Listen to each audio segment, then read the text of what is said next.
Bonsoir à tous, j'espère que vous allez bien, que vous avez passé une excellente journée. Aujourd'hui, je vais apporter un message sur le thème « Construis un autel d'adoration à Dieu ».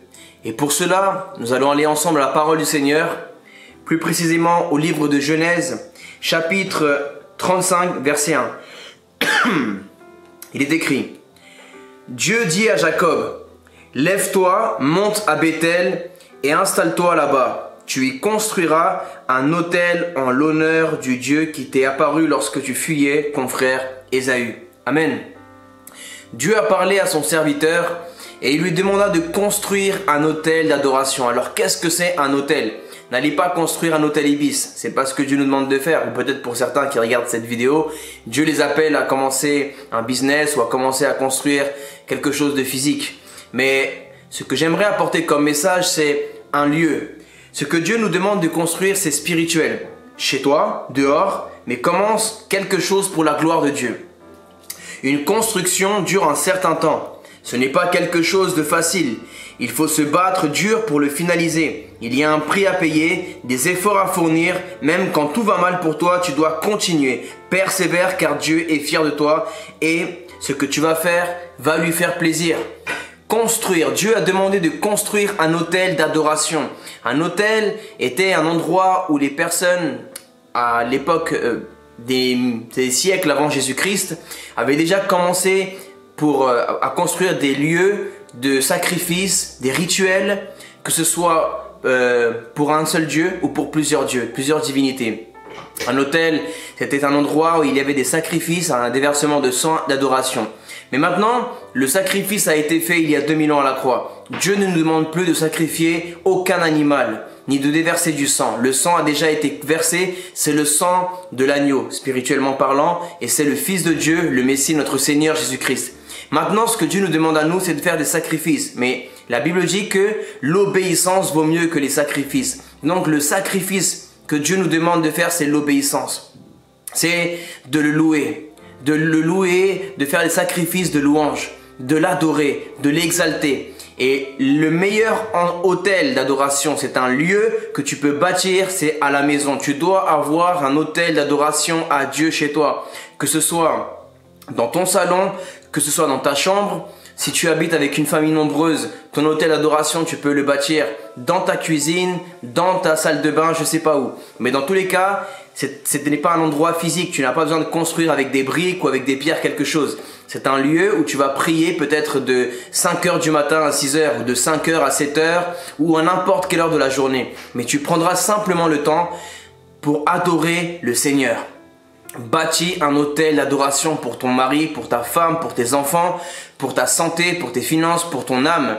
Dans la sanctification, dans l'obéissance, dans la lecture de la parole, tu prendras du temps dans ce lieu pour te rapprocher du Seigneur. Il est important que tu puisses le faire pour aller dans la durée avec le Seigneur.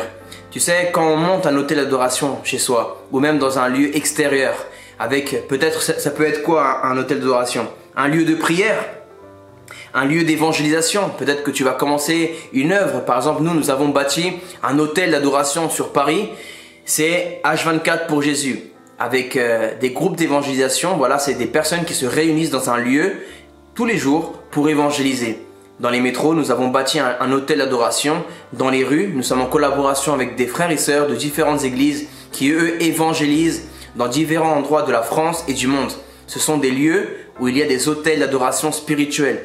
Nous nous réunissons et nous ouvrons une porte spirituelle pour le royaume des cieux qui vient sur la terre. Pour que la bénédiction puisse venir, pour que le salut puisse venir aux personnes qui sont dans la ville où nous avons bâti l'autel d'adoration. Un hôtel d'adoration peut également être un lieu où tu aides ton prochain, dans les hôpitaux. C'est une œuvre que tu commences en fait. Un hôtel d'adoration, ça peut être une œuvre, un lieu de prière. Dans les hôpitaux, tu peux bâtir un hôtel d'adoration. Tu vas une fois par semaine à tel hôpital ou à visiter telle personne.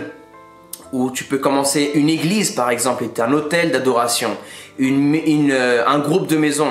Un lieu d'enseignement de la Bible. Peut-être même un travail ou à l'université, tu peux choisir un jour de la semaine où tu vas bâtir un hôtel d'adoration. Un jour, un lieu avec un groupe de personnes, tu vas commencer une œuvre où tu vas enseigner aux personnes la parole de Dieu. Tu vas leur faire connaître le Christ et manifester voilà, l'amour du Seigneur. Un petit moment où vous partagez autour d'un repas ou d'un sandwich ou d'un petit café, un thé. Et surtout l'enseignement de la parole de Dieu. Présentez le Christ. Présentez le Christ à toute personne. Peu importe son péché, peu importe son pays d'origine. Manifeste l'amour du Seigneur, c'est très important.